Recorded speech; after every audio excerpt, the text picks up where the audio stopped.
Congratulations, you finally made it to 4 p.m. You know what that means. Happy hour. It's time to kick back, relax, and dive into the world of sports with the Young and Norvelle Show. Whether you're catching up on the latest scores, analyzing the big plays, or gearing up for tonight's games, we've got you covered. So grab a cold one, settle in, and let's talk sports. Here they are, Patric Young and Terry Norvelle. Here we go. All righty, here we go. Let's talk some college football, some NFL, some Jaguars. Man, we got a lot on the plate.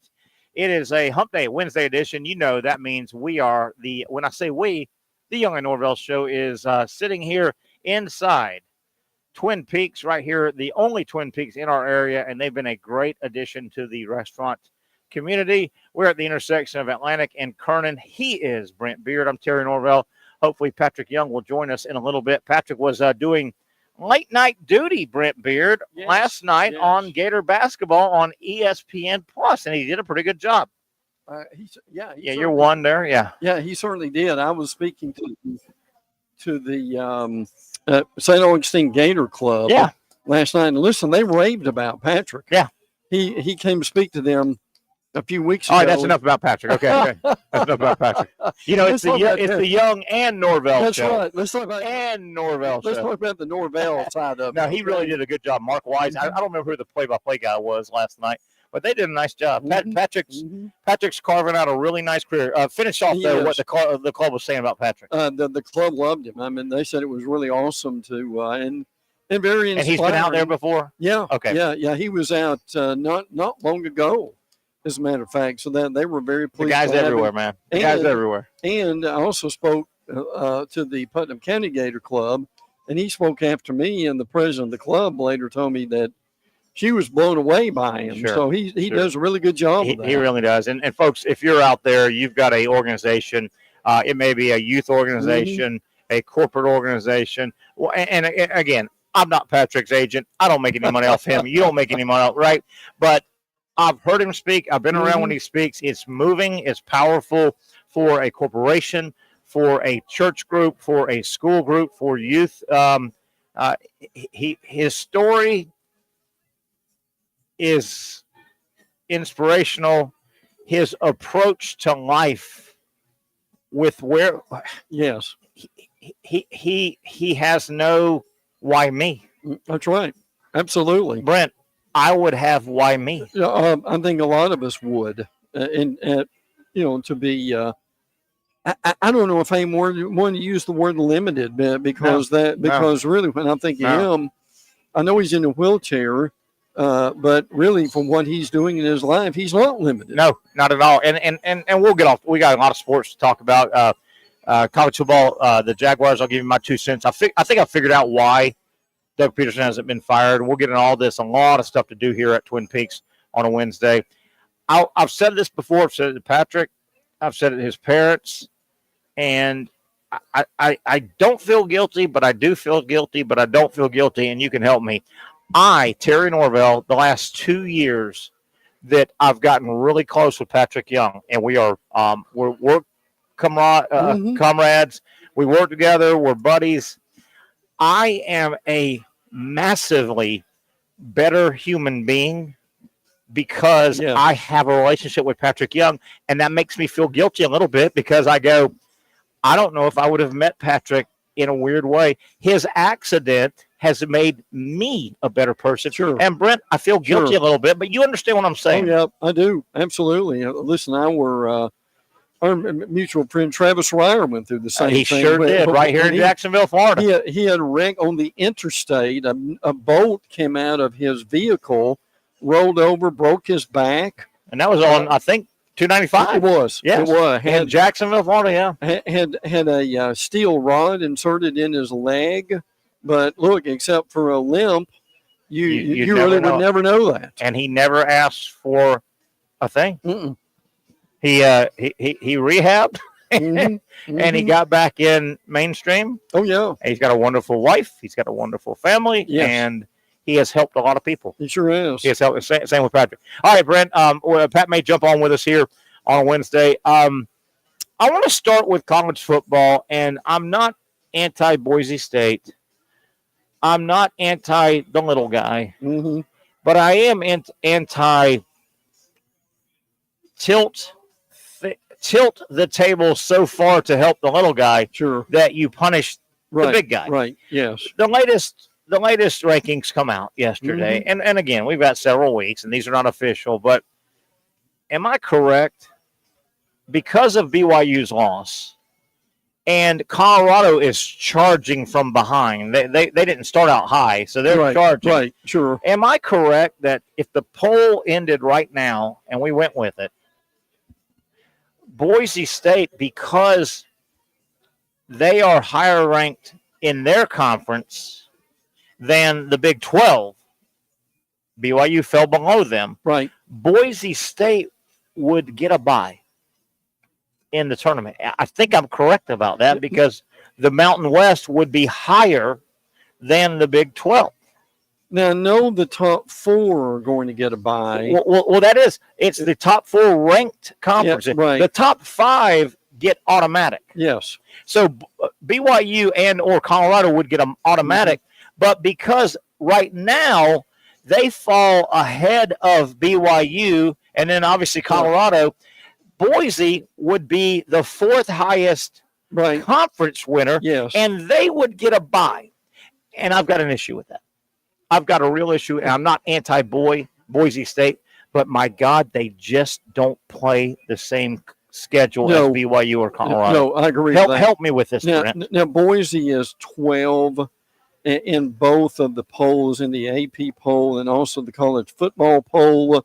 But, Terry, here's the thing that really sticks out to me, and it depends on what. Is that 77? Yeah, 77. Yeah. Does that make you madder now? Strength of conference. Yeah. It's your strength of schedule. Yes. Yeah. And again, nothing against Boise, but Boise did not and will not play the schedule even that the Big 12 plays. Correct. Right. And how you could punish. And I get it. Boise State, their one loss is to the number 1 team in the nation. I get that. Yes. I get that. That's wonderful. You played Oregon off your feet. Okay, that's great. What about the other 11 weeks that BYU or Colorado is having to slug it out and Boise's playing San Diego State? Well, and here's Boise's schedule. Georgia Southern, Oregon, Portland State, Washington State, Utah State, Hawaii, UNLV, San Diego State, Nevada, San Jose State, Wyoming, and Oregon State. How about that? I mean, letting them in is one thing. Giving them training wheels and letting them in is one thing. Yeah. But punishing the BYU, and I don't think the Big 12 is any, bag of tricks. Sure. It's much better than that. Yeah. It's much better than that, isn't it? Yeah, I would agree with that. I will have a problem if Boise State, because they're one of the 5 conference champions, but if they're higher ranked than any of the 4, they get in. The 4 highest rank of the 5 get a bye. I will have it. Now, I will even, and I'll be honest with you, I'm an honest dude. If Boise State gets in like we're talking about and they win the national championship, I will still go, I have a problem with that. They got a unfair crutch entry into and pick it up there. Help me explain why I'm so mad. Well, if this happens, here's the vision of where this thing's going. It is going to be the SEC and the Big Ten, and I won't be surprised if they do this during this first off season instead of waiting. And I'll get in line to help them. Is they're going to just say, okay, this is not going to work because we're penalizing our bigger conferences who have all the eyeballs and who made college football the monster that it is. Right. And look, this is why you and I said during the entire offseason, the best thing that a lot of these conferences could do would be to get together and have their own playoff system. And have their own TV contract, and things of that nature. Totally agree. So but again, I really do believe after a year and someone gets left out, there would be a hue and cry, which is just basically what you're saying. We don't want to go through this again. And we talked yesterday. we'll talk probably through December 8th or 9th, whatever that Sunday is, when it's official. But I'm not confident that the committee is going to go, Big Ten, you get 4. You get your 2 championship team participants and +2. SEC, you get the 2 that go to Atlanta +2. I'm not confident. I think they're going to go 3-3 so they don't look like ogres. And I don't think I look like an ogre, but I want the best teams. I'm going to have a real problem on Sunday afternoon, Selection Sunday, if some combination of Georgia, Alabama, Ole Miss gets left out, but second ACC, third, they're going to go 3-3-2-2, I think, so they don't look like ogres, even though they probably should go 3-3-1-1. When I say 1-1, Big 12 ACC. But they're having to do that to cover the Boise's ass. Sure. And I don't mean to be rude, but the Boise State bid, if they run the table, is a training wheel bid. I heard today, and I don't believe this is going to happen at all, that the SEC may get 5. I don't think there's any way that happens. I think in 3 years, maybe. Yeah. When they go to 14 or 16. Yes. But I don't see now. I don't either. Now, I'm not saying I don't think the SEC deserves 5. They very well may this year deserve 5. I think they deserve 4. You could certainly make the argument for 4 and even 5. And you know what? We're going to be sitting here, Brent, in 2 and 3 years from now. And some of the entities in college football are going to be bitching and moaning. I can't believe there's a special dispensation for the Big Ten and the SEC. They get a minimum of 4-4. Well, this is why they're going to build that in. And they're going to point to this and go, I'm telling you, I can't see a year when the SEC finishes at what? They're at 16 now. When they finish at 18 or 20 or 24, same with the Big Ten, total teams in the conference. I cannot see a year. I don't care what the overall number of teams in the playoff is. I can't see a year where the SEC and the Big Ten do not deserve a minimum of 4 each. Am I being provincial? Too provincial? I don't think I am. No, and look, Texas is 1, Bama 2, Ole Miss is 3, Georgia is 4, Tennessee is 5, and that's before you get to 12. How about before you get to 12? Yes. And Tennessee's the last one you mentioned who has a win over Alabama. Yeah. Right? I mean, they just got beat by Georgia, right? Holy cow. Strength of schedule for Tennessee's 18. 18, not 70, whatever you said with Boise. Right. Georgia's 1 for strength of schedule. Bama's 16. So, now look, the thing that's really, besides obviously the Boise State situation, the Indiana situation has gone. Now, obviously, they're Big Ten. They've got Ohio State this weekend. Would they be ruled out if they lost one? I just heard an Indiana beat writer a few minutes ago say, even if they lost to Ohio State, if the game's relatively close, he thought they would still get in. But again, the reality is for Indiana, 106 strength of schedule. I was going to say, what is there, other than if they do lose like that, a decent close game to Ohio State, what would be on Indiana's dance card to show the committee? Right.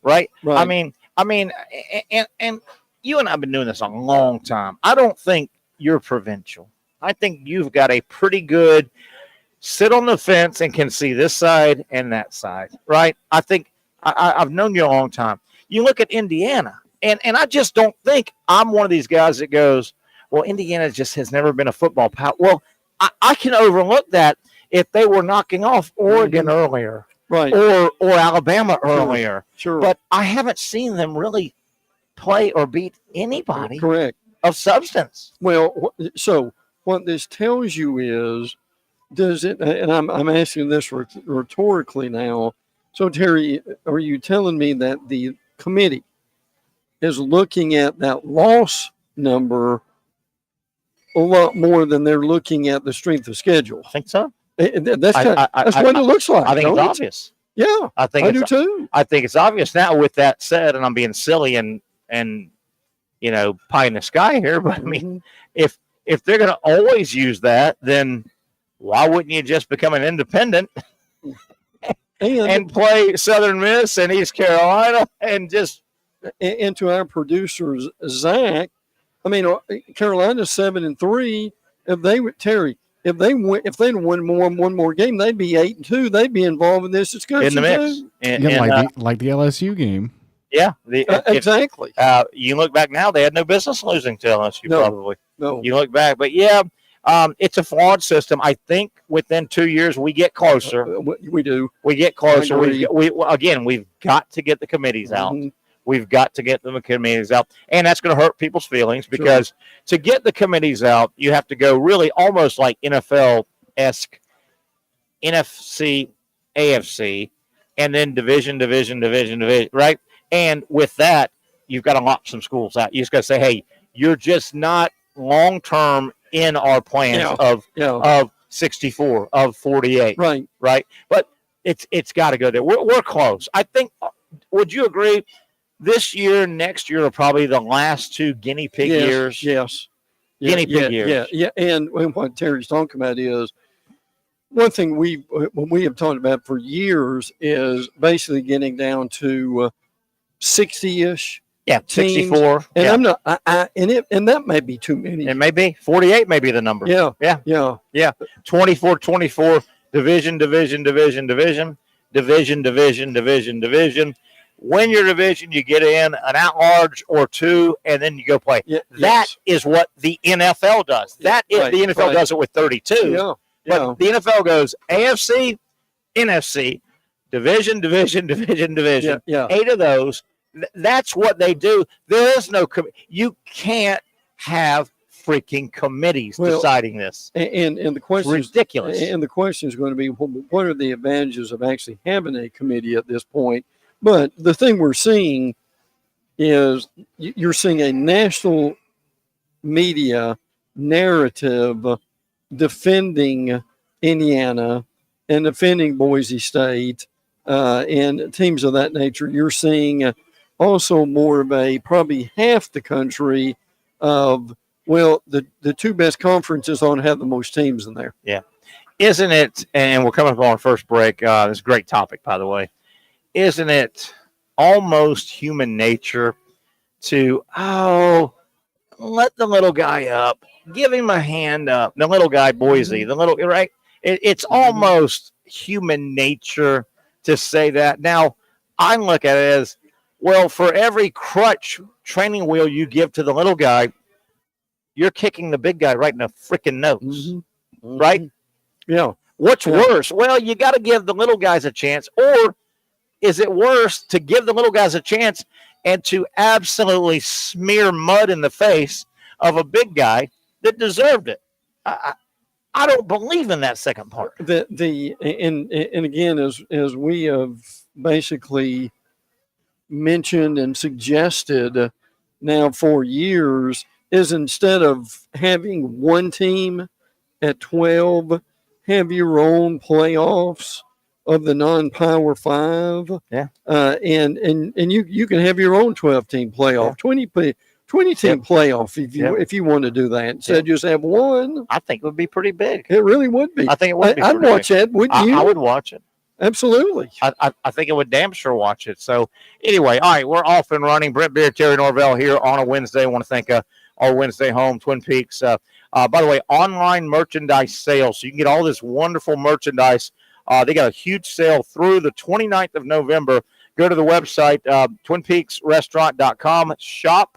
All you do is put in the code BF2024, BF2024, 20% off all the gear here. You may want to get it for a gift. Hell, you may want to sport it. You never know.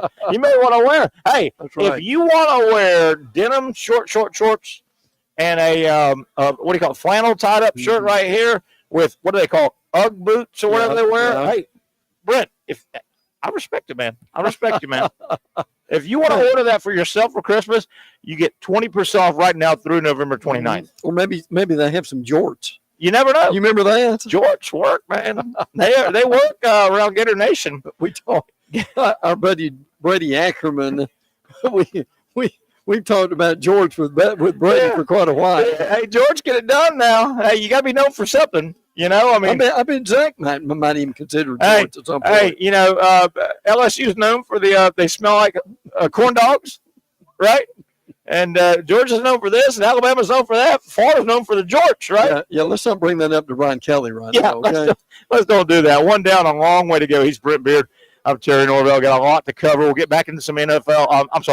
College football. And I've got a real thought on why Doug Pederson is still employed. And I think I've got to figure it out. And I'm being serious for a moment. When we come back, I'll explain. I think it's in the contract. We'll talk about that and a whole lot more. Busy Wednesday. Brent Beaird, Terry Norvelle, and you coming back from Twin Peaks on a Wednesday edition of the Young and Norvelle Show.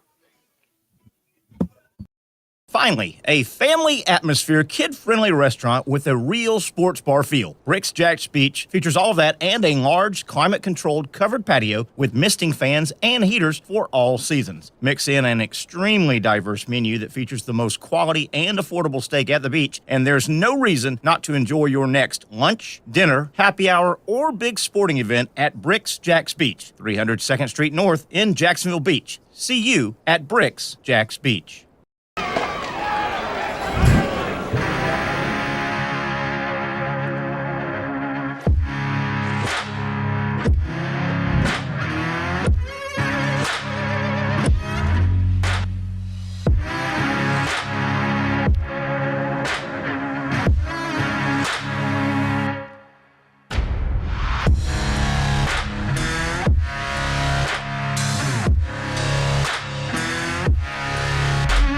For over 20 years, Southeast Orthopedic Specialists has been providing the highest level of orthopedic and spine care to patients throughout Northeast Florida. Now, we're making that same great care even more convenient with Southeast Orthopedic Specialists Direct, a walk-in clinic where you can be seen for pain or injuries with no appointment needed. Staffed by orthopedic physicians and specialists, we offer everything from diagnosis and treatment to imaging and bracing, all with no appointment needed. For more information, hours, and locations, visit our website.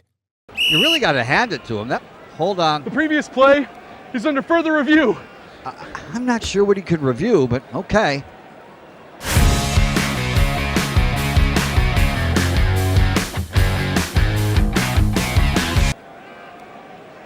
Sure has been a while.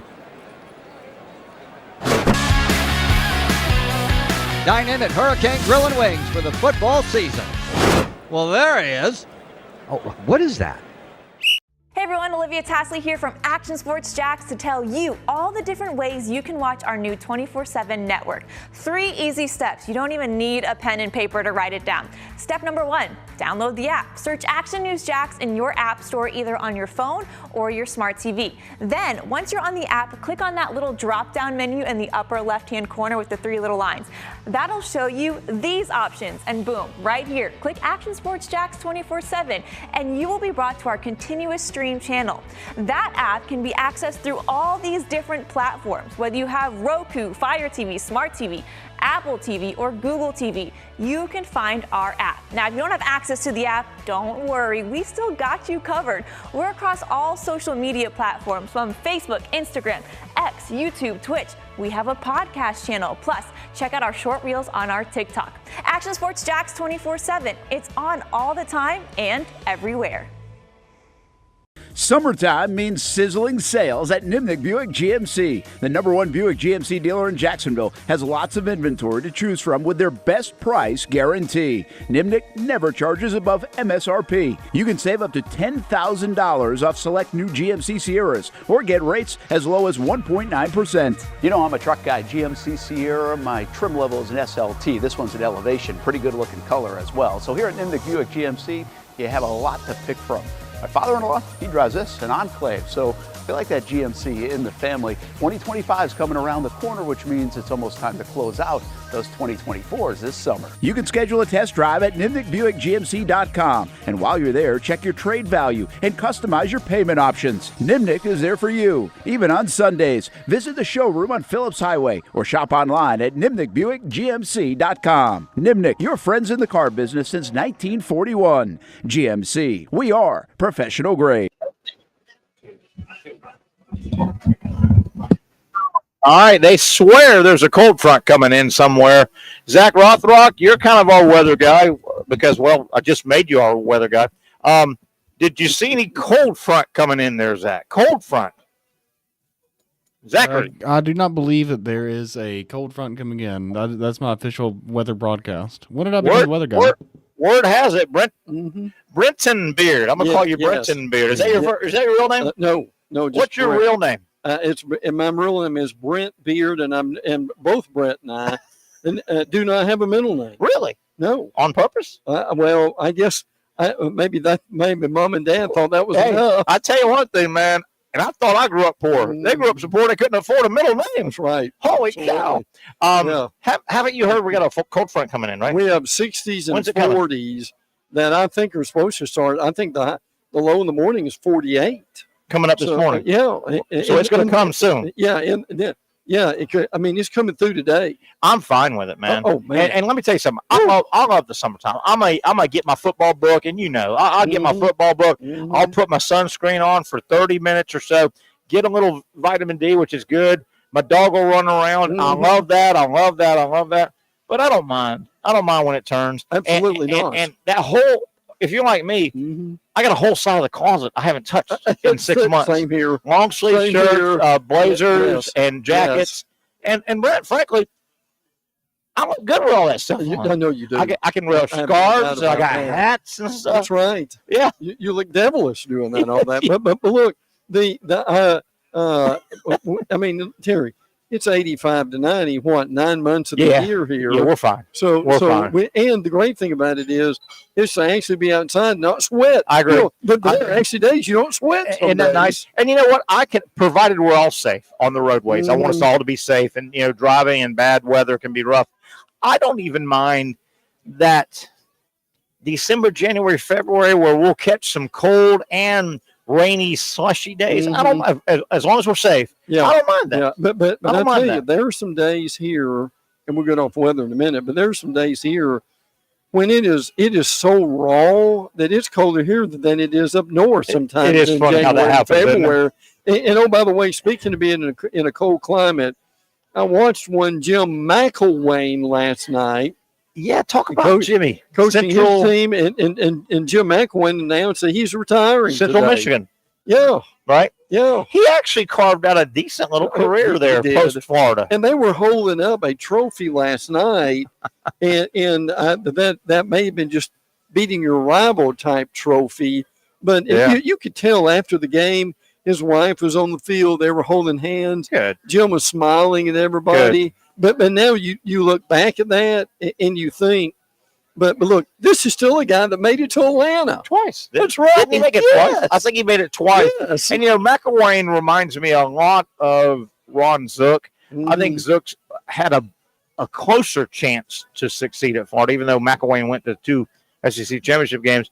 McElwain's a guy. He got hooked up with Nick Saban. Yeah. And he got hooked up in the great Alabama machine. And I mean the middle of the machine, buddy. And maybe a little Peter principle because of above his what is the Peter principle? You're a little above where your talent takes you, right? Yes, I think the Alabama machine kind of churned him up, but if the university, same with Ron Zook wasn't ready and should not have been the head coach at Florida. But if the University of Florida says, Ron, we want you to coach, you have to take it. Jim McElwain had to take the Florida job. He wasn't ready. Sure. And it was a disaster. But you've probably got money the rest of your life because of that. Absolutely. Look, McElwain, that's pretty much the level where he needs to be. Central Michigan. Yes. Yeah. Yes. Yeah. And he was the offensive coordinator, as you mentioned, in Alabama, so that propelled him. Yeah. And look, Jim has a gift for gab. Yeah. But a little quirky. little quirky guy, and I think that bit him a little bit. He's a little quirky. It did. A lot quirky. Ron Zook, kind of the same way. Ron Zook, I loved Ron Zook, and our buddy Frank Frangie and Ron were really close, so I got to know Ron a little bit. Ron Zook, I mean this with the greatest sincerity, Ron Zook is a coordinator maximum. Sure. He was a maximum coordinator. Right. He wasn't, he didn't have the chops to be a head coach at that level. Right. Yeah. He had to take the job. You don't say no to the University of Florida. Jeremy Ford calls you and says, hey, I'm offering you a job at Florida. Okay, I'll take it. And see, that's like Don Brown, who just got fired. The dude just got fired at UMass. You remember, Terry, he was at Michigan he's a coordinator, and he's a great defensive coordinator. And listen, considered among the top 5 defensive coordinators in the nation. Across the board. But you go one step further, and look, let's be honest. He wasn't a head coach. Don was not the face of the program. Nope. I agree. And they're just some guy, I agree. And nowadays, and he just got fired at UMass. And they play Georgia Saturday without a coach. Yeah. And listen, the reality of that is in college football today, you've got to meet the media. Absolutely. You've got to meet parents. You've got to recruit and so forth. And if you're a crusty old guy and there's nothing wrong with this, who really doesn't want to deal with all of that, you're not going to do well as a head coach. You're not. And college football for years penalized, and they still do, and I understand why, but I don't say I agree. But college football also, because of all those reasons you just noted, college football penalizes the guy that has a 42-inch waist. Yeah. Right? You know what I mean? They want when Spurrier burst on the scene, he was in shape and his flat belly and looked good in his Sansa slacks and on and on and on, you know. Phil Fulmer struggled with that. You know, Fulmer struggled. He finally got offered the Tennessee job, but Fulmer wasn't the thin, trim, go before the boosters, go shake hands and kiss babies. And Josh Heupel is going through that right now. A little bit. With that. Now, I tell you, the Florida media have always told me the guy who, and I know we're going to make this total Florida segment, but Florida media told me multiple times the guy who came closest to probably, and tell me if you've heard the same thing, to turning the corner at Florida before he got fired was Muschamp. Yes. Did you agree? Yes. Muschamp could recruit on a national level. If he wasn't, I heard it across the board, and I saw it. Yeah. I mean, if Muschamp could have, and maybe he didn't know how to delegate. Yeah. If he could have delegated offense, and he worried about defense and talent acquisition, great recruiter. Yeah. Great recruiter. But, you're right. If Muschamp went out and found the young Cliff Kingsbury and the young, you know what I mean? The young Joe Burrows at LSU, Joe Brady. Yeah. If he went out and found those guys 2 or 3 at a time, sure, Muschamp would have brought the talent in, and Muschamp would have beat your ass on defense. Yeah, he would. And listen, but he couldn't figure out how to delegate. I've heard this, that part of Georgia's problems this year, if you want to call it 2 losses problems, but for Georgia it is the fact that Muschamp is not on the field. How about that? With the defense. He got bumped up. Now, Schumann's doing a good job, but you got to have more people with that. Yeah. But and I'd be curious Zach's opinion on this because Muschamp was at South Carolina. Yes, he was. Also, and he was close at both places. Florida and South Carolina. He was that far away. Yeah. He just never, I don't think, could delegate the offensive side. Right, true. If he could have just washed his hand and said, let me get a hot shot, because he can recruit. Yes. He brings in talent. I think the players loved him. Right. And certainly the defense loved him. Yeah. Let's switch gears. This segment, we've got Dr. Bates coming up at 5 o'clock. Brent Beaird will be here with us most of the show.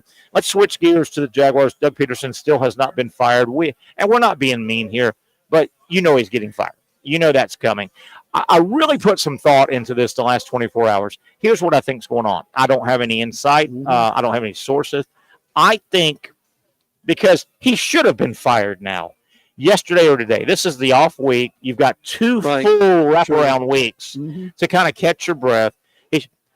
Brent, my best guess, and that's all it is if we had Doug Pederson's contract right here and we were flipping through, I think it's advantageous. I think it's a contractual thing. And when I say that, I think something's probably in that contract it probably leans toward Doug Pederson. And I think Con likes Pederson. Yeah. And, you know, not that he's not making a lot of money, but in terms of a golden parachute, I would imagine now that there's something contractually in the language in the contract that benefits if Pederson can make it into December and then get fired. Maybe he gets another, because I know players, NFL players, they don't get paid whatever they're, if they're making, if Joe Player is making $8 million this year, he doesn't get paid all year round. They get paid like the season. Yeah. They get paid like 17 weeks, whatever the division is. I don't know if coaches are like that, but they may be. And it may be advantageous for Pederson to be let go in December. Maybe he gets another full share. And I could see Con leaning Peterson's way on the contract, not trying to screw him. Con's got plenty of money, right? And I think Con likes him. Well, I think that's what it is. It's a contractual thing. Could the other factor of that be if they fired him, they really don't have an interim guy?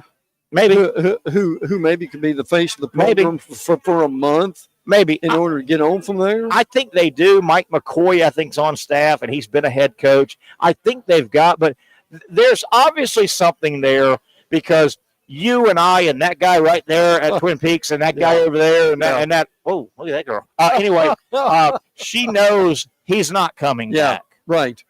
We're not positive if Balky comes back. I really put some, and I go, you know what? It's probably a contractual thing. There's something in that contract. And again, I don't think it's adversarial. I don't think Pederson and Con have been on the phone. You owe me and you got to pay me. I think Con likes him. Yeah. And now I think Con says, hey, we gave this thing a chance. Yeah, that's right. It didn't work. Yeah. I like you. You like me. If you ever need anything, call me. Hey, by the way, it says we're going to let you go. But you know what? It's advantageous to get you into December. Maybe he gets a full share or one more share, right? I think it's because why else would they not have pulled the plug? Can you step in and tell me? I don't know. My only thing would be what I just said. Yeah, sure. As far as do they really have a guy who can handle all of it? But look, the hue and cry that I've heard more than anything else now is it's going to be Balky going too.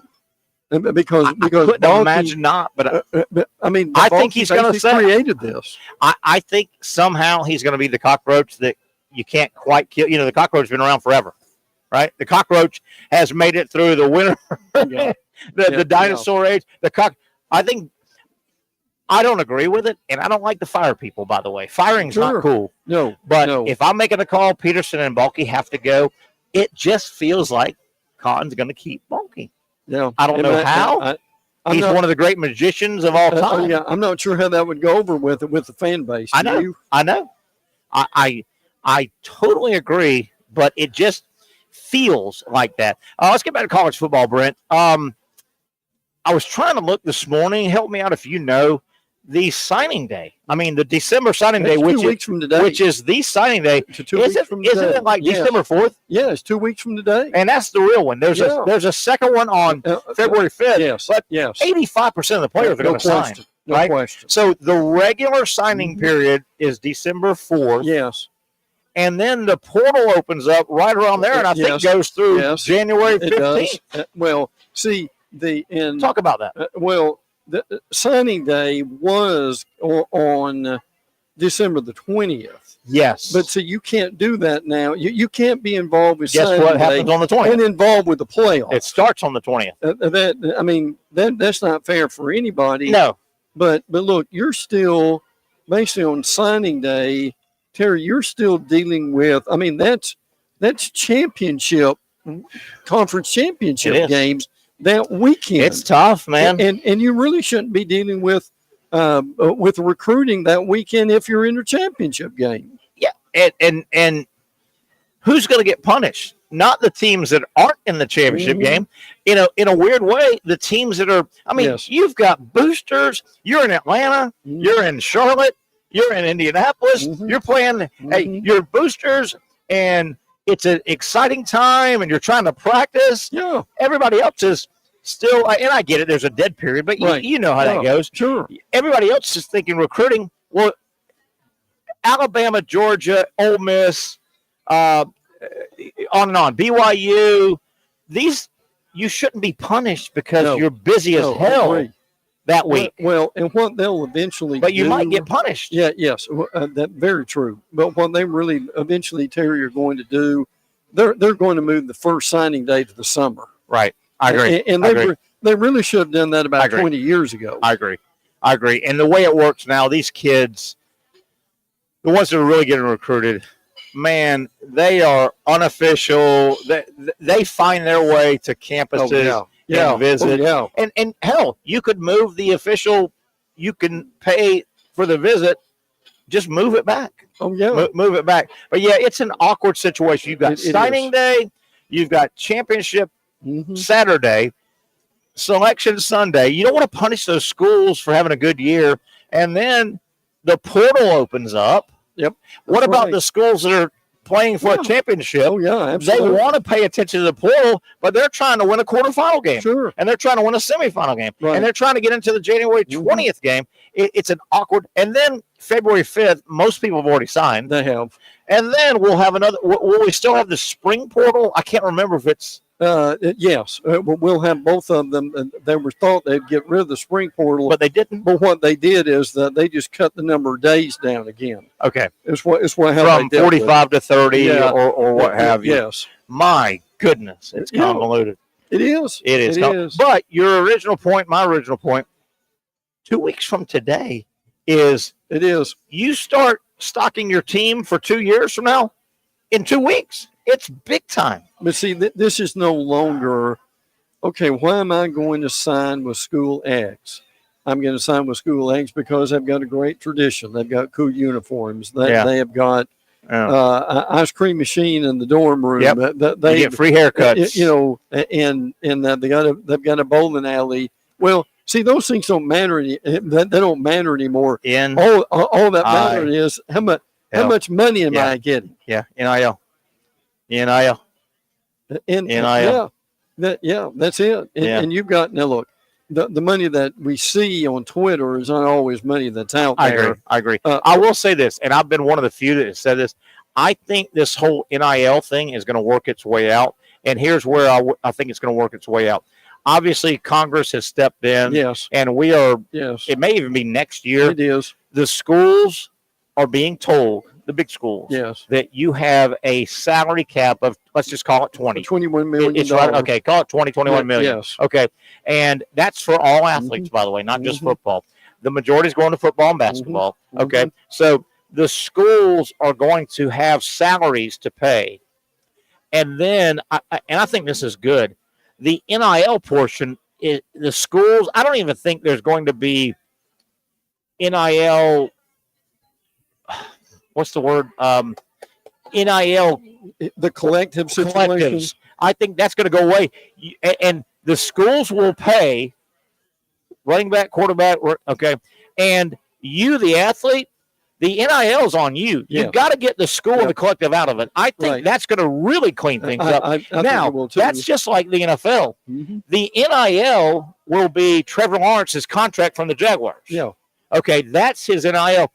From that point on, the Jaguars, in this example, or the Florida Gator football program using college, they go, we don't have anything to do with your NIL. You can go cut a deal with Knecht Chevrolet. You can go Davis Ford. You can go cut a deal with McDonald's. Sure. That's going to clean it up, I think. Yeah, do you agree? I agree. I agree. I think that we're in a weird 2 or 3 year period where it's just wild west. Well, the thing that's it's going to work itself out. The thing that's really going to clean it up is what you know I've talked about for a while is contracts. Yep. They will be bound to a contract. Absolutely.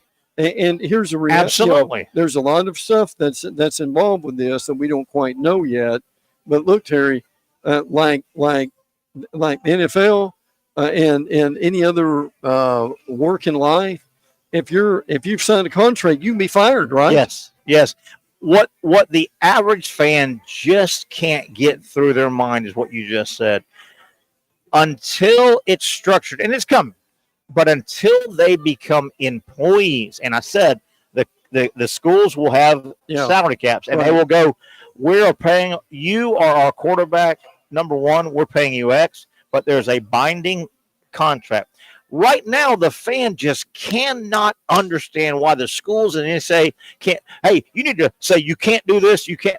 Well, they can't do that until they're contractual employees. They have rights. Well, you can't tell somebody, I'm sorry, USC quarterback, you can't. No, USC quarterback answers to nobody right now. If LA Ford wants to give him $5 million, that's his business. Yeah. Well, and see, the other part of that is, and you mentioned this in brief a few minutes ago, Congress is going to get involved with this too, because the commissioners have said there are parts of this that only Congress we need help can help us with, which means give them some ass, some legal ass. Yeah. So what is going on here is they're not going to say this per se. We need Congress because Congress can keep us from being sued. Yes, and that's the problem. They can give us jurisdiction. Yes. Because right now the fan out there says the NCAA should do this, and put the hammer down.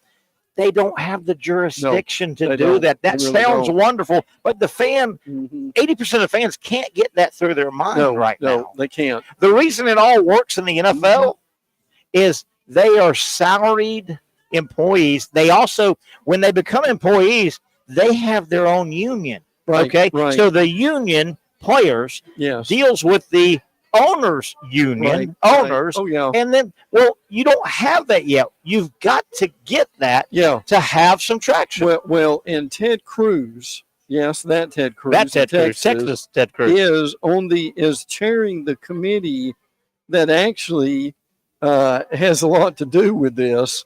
And Cruz said that. Sorry, it's just another girl waving at me. Just one Sorry. more. Oopsie daisy. Hey, Carly. Zach is just one more woman. Hey, Carly. Good to see you. But as we lose our train of thought here, and we get it back. Sorry. But Cruz said it's one, and this may be political speech, but he said we are determined that we're going to deal with this sooner than later, and it's a priority for us. I'm not nuts about Congress getting involved, but Congress is the only entity that can put a little structure. I worry about it. You worry about it. Oh, yeah. But there's got to be structure. And the only one that can give you, and I hate to be so crude, you got to have some ass behind it. You can't just theoretically. You got to have. And people may, well, Terry, why didn't the NCAA say, well, the NCAA can't say, hey, athlete, you can do this, you can't do that, because they'll find their ass in court and they'll lose until they get some Congress backing the law of the land. Right. The NCAA has no law of the land jurisdiction. No. And right now, I mean, the main thing the NCAA is doing is putting on the basketball tournament. Absolutely. But beyond that, but yes, those are we don't have to like it, but still the product on the field's never been better. Yeah. And you look at the T, and we may have to get in this on the we're fine. We'll take it to the top of the hour. We'll get Dr. Bates and go from there. Go ahead. The TV ratings, Terry, last weekend, Georgia, Tennessee, 10 million people. That's all. 10 million people watching the game. But wow, I can't believe that, because you know what? 9 out of 10 John Q. Publics out there, college football's dying. No, it's not. And you're like me. On social media, I can't fight every fight. You can't fight every fight. But do you know, every day of my existence, because what we do for a living, we lean toward social media, we lean toward, of course, sports and college sports. That's kind of what our thing is. I bet you if I wanted to get in the middle of something 15 times a day, but I don't, I see a post about college football. And it's hey, college football. They and they'll throw it out. They're killing college football. It's dying. They're going to kill it. And if I had just a rubber stamp, I would just send it out, but I don't, and I want to get quantitatively. And, qualitative is lifestyle. Sure. Quantitative is backed up by numbers. Yeah. Quantitatively, college football has never been more popular. Never. And the last 5 or 6 years since this thing called NIL and portal popped up, it's gone off the stratosphere. It is. It's gone. So that fan that constantly says, "Oh, it's college football's done. It's over. They're killing themselves." Show me. Yeah. Well, nothing shows me that is true. And listen, we haven't even made it to the playoffs yet. That's going to make and I'm serious. You think? When we get to, we don't know this for sure, but when we get to the playoffs, there may be, again, 4 million is your golden number. Okay. That's a big time number. Yeah. Advertisers stand up and yes. That gets their attention. Yeah. But look, would it surprise you at all for every one of these playoff games if we average 8 to 10? Not at all. Not at all. And I think, man, December, January, and I know the Super Bowl's in February. Now it stretches long. December, January, you know how soccer is mad in Europe. Yes. Mad. Yes. And I don't know when their World Cup times and all are, or their Manchester U plays their thing. My God. You think we are football crazy now? Oh, yeah. We're about to add. Absolutely. Keep in mind, in December, the NFL is playing like week 14, 15, 16, 17, and then the playoffs in early January. We are about to take all that NFL stuff. We're about to put a college playoff on top of that. The college playoff is December 20th. Yes. 3 weeks, then a final. Yeah. You're going to have weekends. We went over it where the NFL is playing their final weeks to get into the playoffs. And, dude, football is going to be mad. And you're going to tell me that college football's struggling? You're out of your mind. Well, in this discussion on another day, but this is why you and I have always believed that basketball season should start later. Move it. Basketball is really, really struggling because Brent Beaird, you told me and Patric Young, 4-year starter at Florida, Elite Eight, Final Four, loves college basketball, works in the SEC network, on the SEC network basketball season, loves basketball. That's his passion. The number one team preseason in the SEC that went to the Final Four last year, Alabama, played freaking Purdue the other night, and I didn't know it. Oh, yeah. I didn't know it. Friday night. It's buried. It is. It is. I was lucky to catch Florida State. Oh, yeah. It's buried. Yeah, it is. Yeah, and Bama plays Illinois tonight, basketball in Birmingham. It's at 9 o'clock. I saw that last night on the only reason I'm watching Patrick call the Gator game last night, and they flashed up SEC week. And they go, Alabama, Illinois. What a great game. And nobody will watch it. That's right. Alabama fans and Illinois fans. Yeah, there were, by the way, there were 3 Maction games last night. Tomorrow night is Georgia Tech and NC State, which is a decent Thursday night game with that. But look, again, the numbers that we're going to have for this playoff is just going to be gargantuan, frankly. And we're coming up at the top of the hour, Zach. Hang tight. We're going to get to the top. I cannot wait for the numbers, and I cannot wait for Selection Sunday. Who doesn't absolutely sit down in front of their TV on Selection Sunday basketball? Right, you can't wait for that show at noon. Oh, who's going where? Where are the regions? Who's going in? Oh, my God, that's a tough draw. It's must-watch television. Do you folks realize we have that now coming up Sunday, the 9th of whatever, the day after? The ratings for that would be absolutely unbelievable. Won't you think? Oh, yeah. I would think. Sure they will. And you and I will be sitting there with ice cream. Can't wait. Hey, we will know. We will know the night before the championships. We'll know the 5 conference champions that are getting in. Right. We won't know where they're bracketed. Yeah. The first round of games, the first 4, we won't know officially. Yeah. Okay, 5's 12. Who's 5? Who's 12? Right. And who's 6, who's 11. Oh yeah, and then who's paired up with those, right? And then the Sunday afternoon, Sunday night will be previewing the games / outrage. Absolutely. But how fun is that going to be? Yes. You're sitting there, even if your team wins the SEC. Who wins it? Texas. Okay, Yeah. Texas won the SEC championship the night before. Yeah. They're getting in. You know that. They're probably going to be the one, but you don't know until you see it on the board. Right. Okay, they're paired with the 5-12. Right. Who's the 5-12? Yeah, we don't. That's right. I mean, I'm going to be glued to that No TV. question. Absolutely glued to that TV. And that's when you really wouldn't want to be a member of that committee. No. And we'll give that up a little bit when college football mirrors the NFL, and we know, okay, the wild card in the NFC, they play this because they got a worse record. We'll give it up. Yeah. I'm fine because that's the best way to do it. Yeah. But until we get there, Yeah. I agree.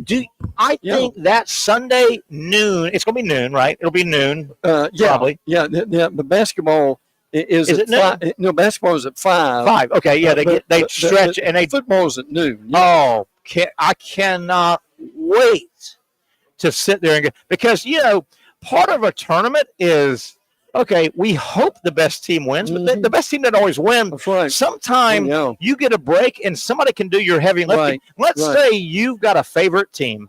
And we got time. You've got a favorite team that's getting in the college football playoff, and you've watched college football. You know your team back and forward, and you know what type of teams that your team has a chance to beat, and you know what they would give us a hard time. Well, until you see that bracket, you can sit there and go, God darn, we got a good team. Yeah. We may win this thing, but man, I want to stay away from. I don't think we can beat Team X. Well, Team X may be on the other side, Sure. and somebody else can knock Team X. Right. So you want to watch that that bracket to find out where your guy's at, and you go, whoo. We drew a pretty good draw. Yeah. We don't have to play. I don't like the fact we might lose to those guys. Oh, yeah. Well, and see, the other part of this is, I mean, how many people are going to be rooting for USC when they play Notre Dame next weekend? How about that? Well, how about this as we go to break? Oh, absolutely. Oh, absolutely. Yeah. To get Notre Dame out, because there's 2 or 3 teams that are going, Notre Dame with 2 losses and an ugly loss and no big win. Right. Other than maybe Texas A&M. Yeah. No, let me back up. This coming weekend, people will be rooting for USC to beat Notre Dame, or next weekend, I guess. Yeah. USC to beat Notre Dame and Texas to beat A&M. Yeah. Because that makes Notre Dame's one and only loss win look worse. Oh, yeah. There'll be a lot of strange bedfellows this weekend.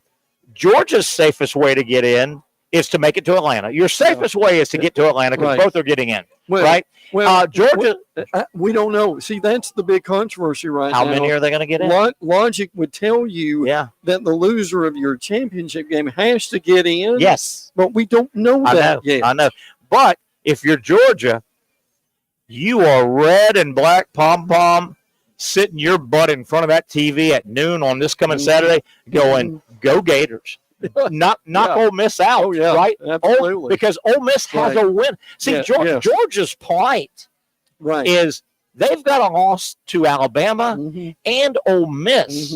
So if neither one of those gets into if it's Texas and, if one of those gets in, conventional wisdom says an at-large versus at-large, Georgia's going to lose that. Yeah. Because they've lost to those two. Right. Georgia is rooting for the Gators. Oh, absolutely. Wouldn't you say that? Oh, yeah. Saturday. Yeah. As we break, we'll keep you around. Obviously, got Dr. Bates coming up. What is the chance? And I think there's a decent chance. Fans are fans. What if Ole Miss just has their way with Florida? How ugly could it be in that stadium in terms of toward Napier? They're down 24 in the third quarter. Yeah. We want Kiff. Yeah. And Florida fans aren't any different. No. But how ugly could it get in that stadium? Well, look, you know, and I know it could turn on a dime in a heartbeat. It really that's why Florida, even if they don't win, this sounds silly, but it's true. Stick around. They really need to. They really need to stay close in the game. Yeah. 31-24. Hey, yes. man, we were swinging with them. Absolutely. If they get run out of the gym, if Ole Miss from the kickoff just kind of beats them and the stadium gets empty, right. It's an ironic situation that the coach that most people would like to, if there's an opening at Florida, the coach that most people would like is on the other sideline. How weird is that? It could get ugly. But I can tell you this. It could get ugly. It may not be this year, but if Kiffin decides in his mind, I'm coming to Gainesville to audition for this job, they're going forward on fourth down. They're faking punts. Don't you think? They are doing about anything as unconventional as you could be with that. If Kiffin, it's funny, and that's about the best way to do it for Kiffin to just kind of, he puts 51 on the board and goes, and goes, right. Oh yeah. You know? And you know what?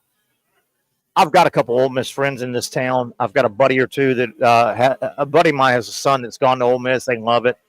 And with all respect, if you're Lane Kiffin and you want to win and win big and win championships and compete, it's going to be a lot easier at Florida than Ole Miss. Ole Miss hasn't won anything in 65 years. Yeah. And what Lane Kiffin has done is this side of a miracle. Oh, yeah. Wouldn't you agree with that? Look, and particularly, especially with Kiffin's MO, is what they've done defensively is a thing that's unbelievable.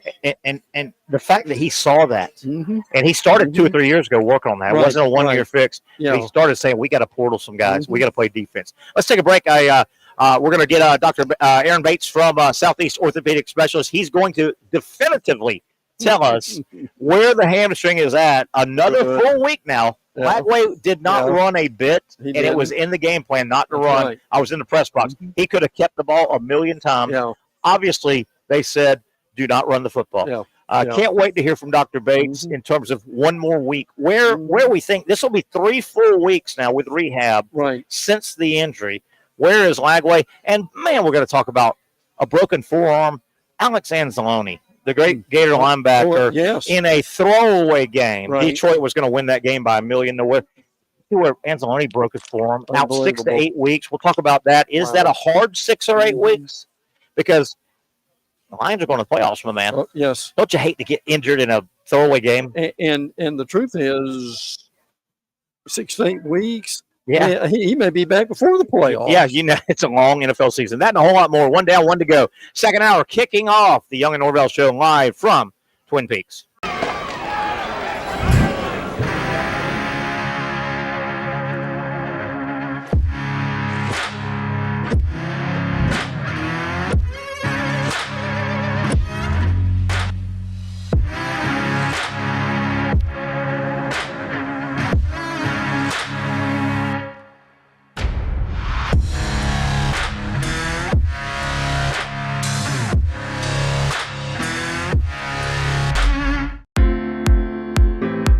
At Southeast Orthopedic Specialists, we know pain and injuries can stop you from doing what you love. This is why our board-certified orthopedic specialists offer the latest in both non-surgical and surgical treatment options and create a treatment plan tailored to your unique lifestyle and goals. So, whether it is a sports injury or that nagging pain that's keeping you from doing what you love, our team has the right treatment for you. For more information or to schedule an appointment online, visit our website. Finally, a family atmosphere, kid-friendly restaurant with a real sports bar feel. Bricks Jack's Beach features all of that and a large, climate-controlled covered patio with misting fans and heaters for all seasons. Mix in an extremely diverse menu that features the most quality and affordable steak at the beach, and there's no reason not to enjoy your next lunch, dinner, happy hour, or big sporting event at Bricks Jack's Beach, 300 2nd Street North in Jacksonville Beach. See you at Bricks Jack's Beach. You really got to hand it to him. Hold on. The previous play is under further review. I'm not sure what he could review, but okay.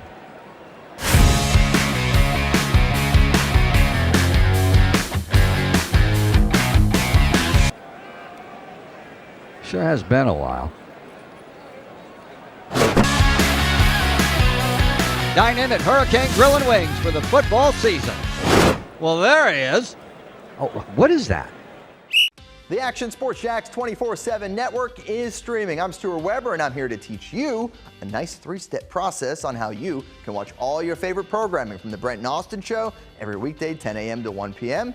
or the Cup Date with me. It's fantastic. We talk NASCAR. It's a great time. Wednesdays at 1 o'clock. All right, first step, easy.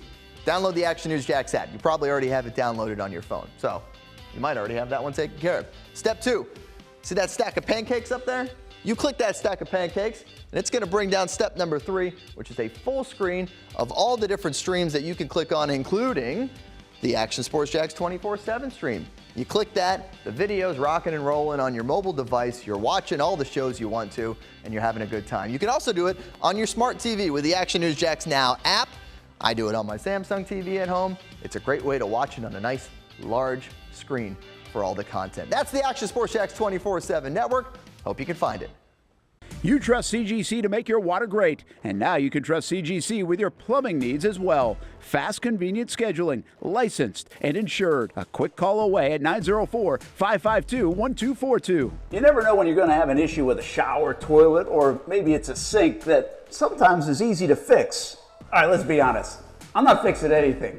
I'm totally staging this because when I have a plumbing problem, I call CGC Water Treatment and Plumbing. Trained professionals, transparent pricing, customer satisfaction. Small problem or even a bigger issue. Maybe you need a new tankless water heater or something a bit more intricate. The experts with 25 years of experience at CGC Water Treatment and Plumbing can do it all. Call 904-552-1242 or visit cgcwater.com. That's 904-552-1242 or cgcwater.com. CGC Water Treatment and Plumbing, an authorized independent Connecticut dealer. Florida license number CFC 143-2579. All right, here we go. The intelligence quotient of the show goes up. Brent Beaird, sit down. Help me out. It takes two guys to talk with Dr. Bates. He's so freaking smart. Our buddy from Southeast Orthopedic Specialist. By the way, se-ortho.com. If you got any ortho situation, hey, go to the best, man. And I tell you what, go to their website. If you've got a situation, don't go to your MD. It's just a step, man. You're going to waste time. Yeah. Get in ortho, get to the best ortho in our area, Southeast Orthopedic Specialist, and it'll speed you up and get to the best. Hey, that's serious stuff, man. Go to the best, right? Absolutely. Brent Beaird, why would you not go to the best? Well, and there's no reason not to. Not to. I'll plug that bumps and bruises. Oh, man, love it. I think that thing's just wrapped up now. Mm-hmm. What a great thing they do. Every single athletic season in the fall, the SC-Ortho bumps and bruises. Dr. Bates should be joining us. Doc, we have told everybody in the world not to build you up, but you are going to tell us right now in front of Santa, God, and everybody that with an extra week to rehab that hamstring, that DJ Lagway should be 150% ready to go. He's going to run like a madman on the field at noon. Dr. Bates, talk about one more. It'll be 3 weeks Saturday since he did the damage. You saw what happened this past Saturday. Absolutely, they told him no running. I was in the press box. He could have run backside for many yards. Being serious, Dr. Bates, what does one more week of rehab, what do you think will happen with that hamstring for DJ? Well, I think that one more week does give him a chance to recover a bit more. But the big question is, will he be back to normal? No, he's not going to be back to normal. Will he be able to run a little bit more? Maybe. But, he's always going to be susceptible to injury to that hamstring for probably the rest of the season, unfortunately. So you get like an extended break. Okay. Because even him just moving around in the pocket, put some stress on it. But obviously he's healing up. He was able to play, and he was pretty effective. He was. Obviously, and again, I was sitting in the press box. So you have a bird's eye view. You have a different view than TV.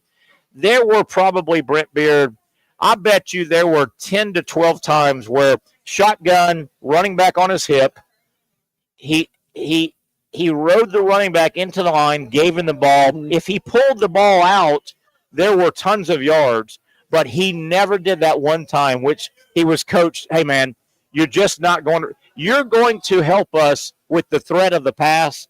Do not run it, Brent. And there was yards to be made. You just wonder, can he pull it back and keep it 3 or 4 times just to put the fear factor in Ole Miss. And get a few first downs. And get a few first downs. But, Doc, let me ask you this.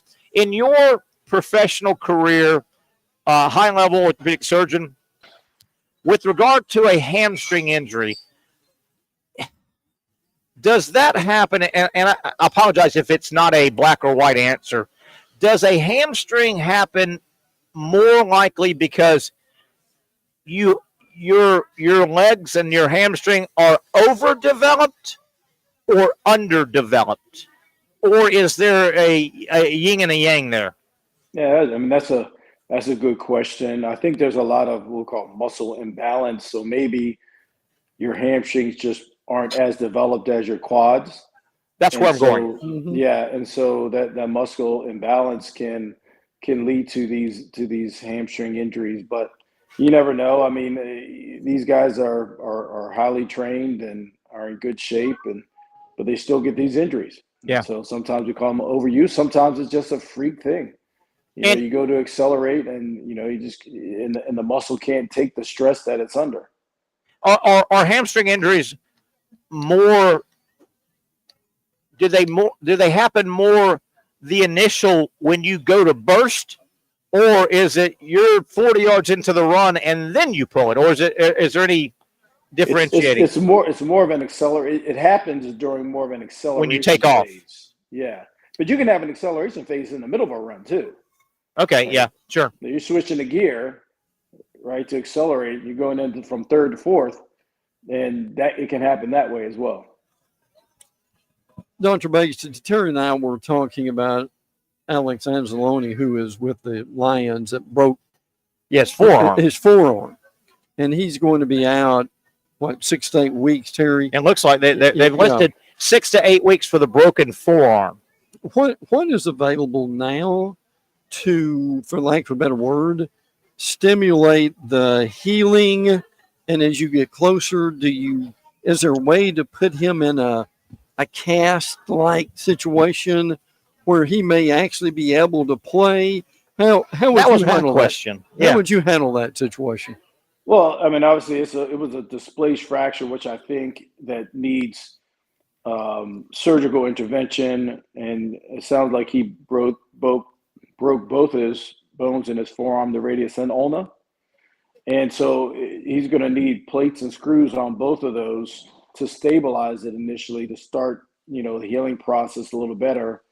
And so, I don't know if there's anything special that he needs to take or get injected or anything else to help heal. He just needs to get the fracture stabilized and good alignment, good rotation and all of that, and look anatomic and get, a nice sturdy plate and screw on both bones, plate and screws on both bones. Right. Just give it time to heal. He'll get all of the necessary rehab that he needs to get his range of motion back and try to work on strengthening when it's time. But as far as going back to play, they'll probably put him into some type of cast or splint, something to protect that area to get him back to play, as soon as he can. Which, if that's 6 or 8 weeks, that's pretty soon. Okay. To come back, but. We've seen it done before. As you can remember, I think it was in 10 years ago or so, maybe a little over 10 years, that Gronkowski, towards the end of the season, he broke his forearm, had it operated on, and he was back for the playoffs. I think he re-injured it again, though. Yeah. Even though he was in that cast. I know, Brent, what you just said, and again, I'm not very educated in medicine and healing, but, we occasionally see broken thumbs and or broken wrists. I think they get that big block club. And so I immediately, Dr. Bates, was thinking, well, can you not put just a big club all over the forearm? But you mentioned something I didn't realize. There's not one but 2 bones in that forearm. Correct. Double. Is that kind of that plays into it? There's 2 damn bones. Yeah, I mean, it plays into the healing process, certainly. I mean, you have to get both anatomically, we call reduced or in a good alignment, and to make sure that you still have rotation in the forearm correctly. Getting back to DJ Lagway, obviously the big game around here, Saturday noon. Ole Miss comes to town. Ole Miss, their whole season's on the line. Florida's trying to rebound and save some of the season. With Lagway last week going into the LSU game versus this week, Monday, Tuesday, and even today, tomorrow, will he be doing different rehab stuff last week to this week, or kind of the same stuff, do you think? And just another week of the same stuff? Yeah, he'll do some of the same stuff. Is really, focus on reducing inflammation, stretching and strengthening the areas, but I think he'll probably do some more advanced things as well on the field, testing out his agility, his explosiveness, and all of that to see what he can and can't do during the game. And obviously this past Saturday against LSU, DJ Lagway was not Johnny Manziel healthy. Were you surprised at you watched the game, you saw the highlights, you saw he moved around in the pocket, he slid around. Hell, one of his touchdown passes, he was moving forward. Were you surprised he had that much mobility? Not really. I mean, this is going on the third week, I think, the third or fourth week, and we call it a grade 2 strain or tear the hamstring. At that time, he should be able to do those things. He may even have been able to take off and run. Might just not have been as effective, and there's a greater risk of further injury during that time. It looked like he was coached out of that running. I'm telling you, where I was sitting out in the press box, it looked like they said, hey, my man, for the 8 or 10 yards you might get on a keeper, on a ride keeper, the threat of losing you for the rest of the year, it ain't worth it. No. Because he stayed in that pocket, Brent. He sure did. Dr. Bates, this is just a general sports health question. If a high school college coach came to you and said, Dr. Bates, there's a respiratory illness that's going around and it's affecting my players right now. We've got a playoff game that's coming up either this week or next week. Just don't. I know this is just simple stuff, but what would you suggest to a coach? Are there supplements that you can give the team? Is there any particular thing they could do to keep it from spreading their locker room? Keep that from spreading. I'm just curious. Guys are together a lot, man. Yeah. What would you tell the coach in a situation like that? Certainly, from an orthopedist, right? Yes. I would say that, first of all, they got to do things like, have a good, healthy diet. So nutrition is a big part of it. Vitamin C can help reduce the symptoms of early viral infections. And there are some antivirals out there that if you take them early on, right when you're feeling some symptoms, it can shorten the course of the illness. And so those are the things that I would kind of tell the coach. But again, this is coming from an orthopedic surgeon, not a primary care guy that treats that all the time. And Doc, you were a high-level athlete. I played baseball at a high level, collegiately high. Man, it's amazing how much togetherness you have. I mean, you are in dugouts and locker rooms and vans and buses and, occasionally on airplanes. You're breathing the same air, man. If somebody gets it, on each other. I mean, you are around each other, your teammates, a lot. You know what went around, Doc, and you may remember this. This was probably 15 years ago, and it reared its head at the collegiate and professional level. There were issues in locker rooms because of all this. I mean, you're touching and sneezing and coughing with staph infection. I don't know if y'all remember that. There was a lot of, a lot of the NFL had an issue with it for a while in major college where, not that they were dirty, but man, it's so easy to lose a little bit of cleanliness, and that staph infection caused a big problem. Brent, do you remember that a couple of years ago, 15 years ago? Remember that, Doc? Yeah, I do. I remember. It kind of went around for a bit, and I think that – and that's a big worry. That's a big worry with the medical staffs on these teams. I bet it is. Right. You're in whirlpools. Yeah. It heightened our sensibility to, just hand washing and Absolutely. things like that, and keeping surfaces clean and all of that. And if you talk to athletic trainers, they want, the disinfectant wipes everywhere. Absolutely. So I think that really, really heightened our sensibility to that. And you remember during that, a professional or a college team would have, 6 or 8 whirlpools, hot tubs, cold tubs. Well, in the old day, they would drain them and just refill them. Okay, that's fine. Fresh water. Well, no, you might want to drain them and now spray them and disinfect them. But that staph infection became a real problem there for a short period for the major college, because man, these players are you're closer to each other than your family for a long time. Doc, final thing, getting back to DJ Lagway, where he's at with his hamstring. Do hamstrings, if you treat them and you nurture them and you bring them back, will DJ ever get his hamstring to 100%, or is it always going to be, every time you injure it, 95 is as good as you're going to get. 90 is as good as you're going to get. 85 can a hamstring get back to 100? Yeah, certainly it can. He just needs the time to get it back there. But during the season, it's not the time. He's not going to have enough time. Where are you going to do it? Yeah. So, but yeah, he can get back to 100%, no doubt. Yeah.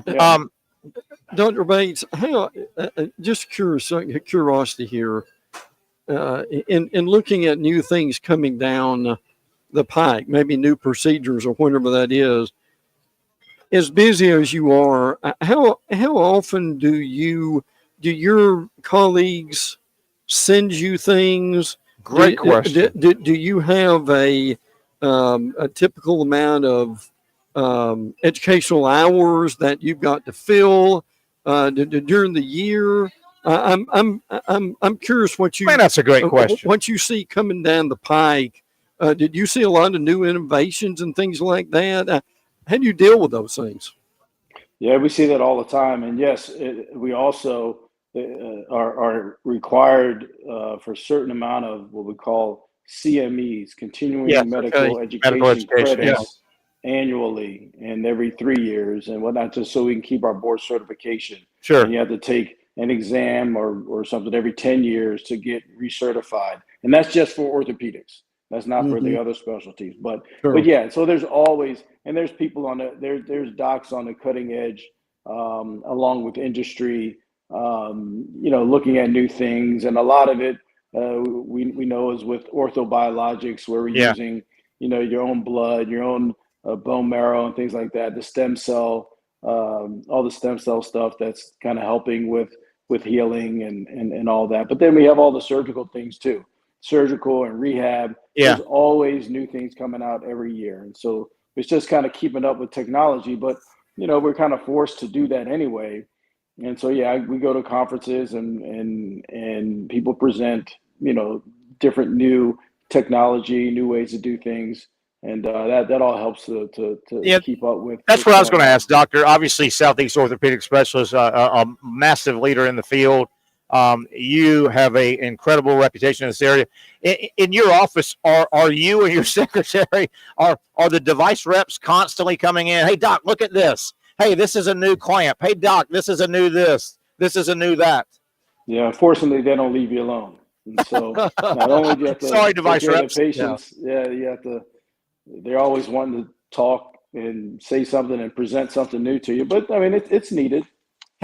Have you read or seen a lot of the stuff that walks in your door already, or does some stuff come in and you go, "Well, I've never heard of this. Can you at least explain it in 5 minutes to me?" Yeah, 80-90% I've seen most of it. Okay, okay, and that comes to the CME, the continuum. Yeah. Wow, interesting. All right, Doc, how Townsend State do? How'd we do, the Tigers? They won. They beat North Carolina A&T pretty handily on Saturday. They got Campbell University coming up this weekend. I don't know much about them. They're from you get Camels. They're the Camels, by the way. You can beat the Camels. Come on, Tigers beat Camels all the time. Tigers beat Camels all the time, man. They're in South Carolina, I think. I don't know where the game's at, and their predominant color is orange. So I think you can handle the Camels. Will your squad, Towson State, will they qualify for a bowl type game or a playoff, or they lost too many? Yeah, I think they lost too many to get into the playoffs. I think it's a 16-team playoff, and maybe a little bit more now for FCS. And they have no chance to win the conference to get an automatic bid, and they probably have too many losses to get an at-large bid at this point. But they're a little over 500. They got a first-year new head coach. Actually, no, second year. Sorry. Okay. New head coach that actually came from University of West Florida. Okay. And he's doing a pretty good job. So, it's just building on that. He's a Towson Tiger is what he is. Did you know that, Brent Beaird? I do. Dr. Bates, you're a Tiger. You're a Tiger. Hey, good stuff, man. I know Gator Nation is we're locking you in, man. DJ's going to be fine. He's going to run like a wild spotted ape all up and down the field, All man. right. I bet. Okay. Thank you, Dr. Bates. Enjoy the rest of your week in this cool weather, and enjoy some football this weekend. That's our buddy. You too. Dr. Aaron Bates. Enjoy this segment every time. Oh, yeah. Every time. Very, very informative. I always kind of cringe a little bit. I'm like, gosh darn. Do we ask him questions that don't insult his intelligence? But I think we do a little bit, right? Right. Well, hey, those doctors are smart, man. They're smart. They cover a lot of they cover a lot of things. Yeah. I think DJ will run a little more, and even if it's, can't you see first possession, second possession Saturday in the swamp? Almost DJ pull it out and run around the end just to show it. Just to show it, even if we lose yardage, or just to show. To slow the ends down. Sure. I mean, if it's a crucial play and he make a crucial first down, that would be beneficial. By the way, a little bit of talk about I had a friend in the press box on Saturday. The Gator Bowl folks were there, and he chatted with them a little bit, and they said they would be delighted to have the Gators. I'm starting to hear that talk. Yes, I've got some buddies that are in and around the Gator Bowl committee. Look, you're hearing, hey, 6-6 with DJ Lagway, absolutely, in Jacksonville, Florida, to show him off. Yes, because you can see where this is going. No question. Next year, DJ Lagway will pop up on Heisman ballots. No doubt he will. Early. I think most people love him or hate him. Gators. DJ's something special. He's got it. He is. I agree. Throws a great deep ball. He's only going to get better. Now he was late Saturday. I was in the press box, and you get a different view. I don't know if it was rust or just a total lack of experience. He hadn't played a lot of football. DJ's first half, he was late by a split. You know what I mean by late? Just a split. He made the right read. He threw the ball to the right receiver. He was just a half a second late. Timing was off, I mean, this snap of my fingers, he could have 3 interceptions in a heartbeat. And LSU could have had 3 more receptions just by catching ball. So a lot of things went well. He's got some growth, but you can look at DJ Lagway and go, he will have this thing. By next year, it'll all be figured out. Oh, yeah. He will be an absolute animal. And who knows what kind of receivers he'll have to throw to. And the word is, and this happens, there's not a position in sports that recruits itself better than the hotshot quarterback. Yeah, that's right. People want to go play for him. The word is that, yes, they lose DK. Yes, they lose Badger. They will replace those guys out of the portal. They will. And high school kids. They sure will. Look, they've got they're looking at a 5-star from Oregon. How many players has Florida ever gotten from Oregon? And by the way, 2 weeks ago, he wasn't looking at the Gators. This guy named Lagway popped up, and you could tell. And Lagway, he also had a head start on this. He's not he was overlooked from Ocala Forest. He was a 3-star. No, everybody knew the name to get started.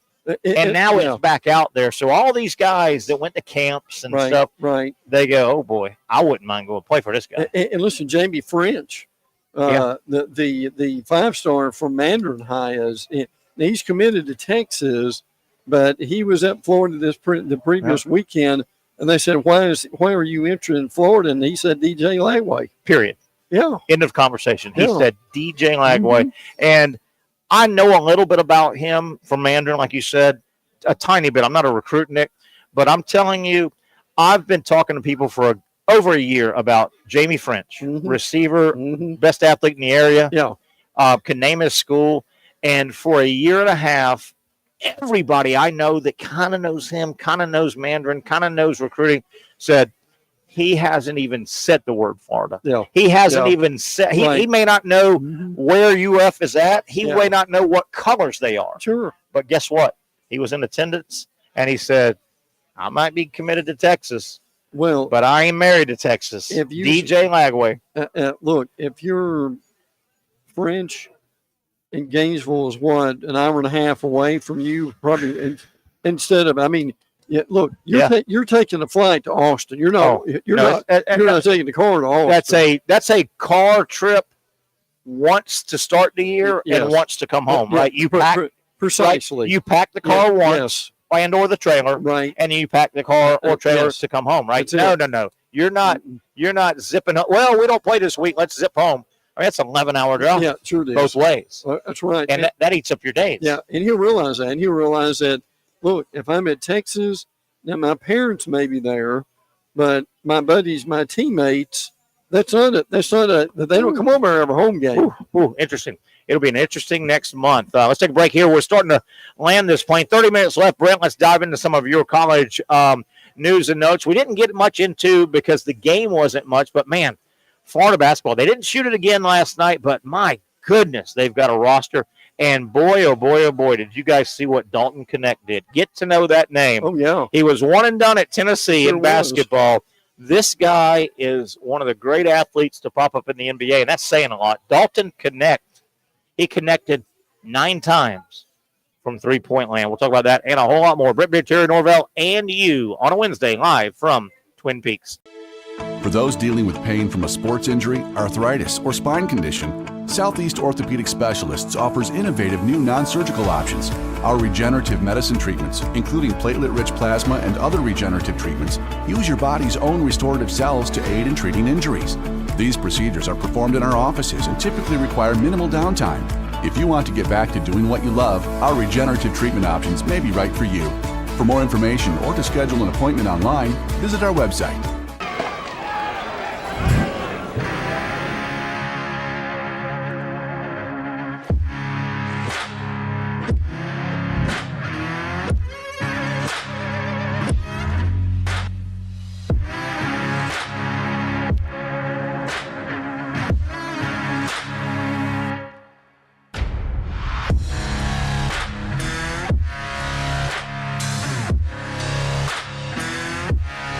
Finally, a family atmosphere, kid-friendly restaurant with a real sports bar feel. Bricks Jack's Beach features all of that and a large, climate-controlled covered patio with misting fans and heaters for all seasons. Mix in an extremely diverse menu that features the most quality and affordable steak at the beach, and there's no reason not to enjoy your next lunch, dinner, happy hour, or big sporting event at Bricks Jack's Beach, 300 2nd Street North in Jacksonville Beach. See you at Bricks Jack's Beach.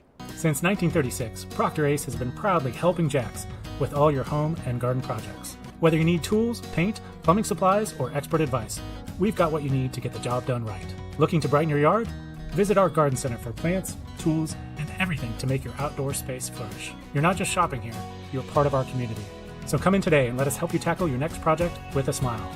After all, Ace is the place with the helpful hardware, folks. When I say it means something to me, gentlemen, it means something to me. High school football is back and it's bigger than ever. Welcome to the Friday Night Zone Blitz. It is bigger than a game. Watch the biggest games each week live as the action unfolds with instant reaction and analysis from our Hall of Famer, Kevin Sullivan.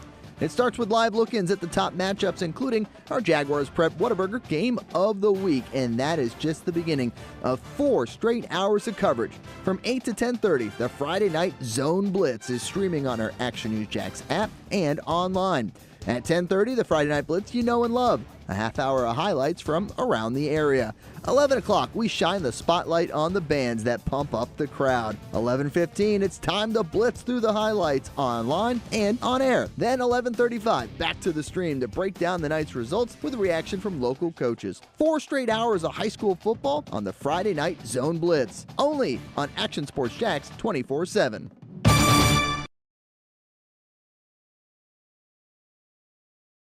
Baker Sports is local sports. Uniforms from Pop Warner and Little League to travel ball, high school, and college. They make you look good.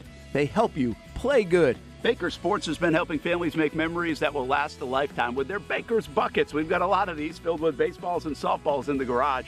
I've been throwing batting practice to Ty and Kaylee for years, and also sit on the Baker's Bucket, catching Kaylee while she practices her pitching. Baker Sports is homegrown, and a lot of employees that used to play on local ball fields now work for Baker Sports, now helping you look good, play good, and make memories of your own. Visit Bakersport.com to see what Baker Sports can do for you. Custom apparel, Nike, Under Armour, Adidas, embroidery, screen printing, and more.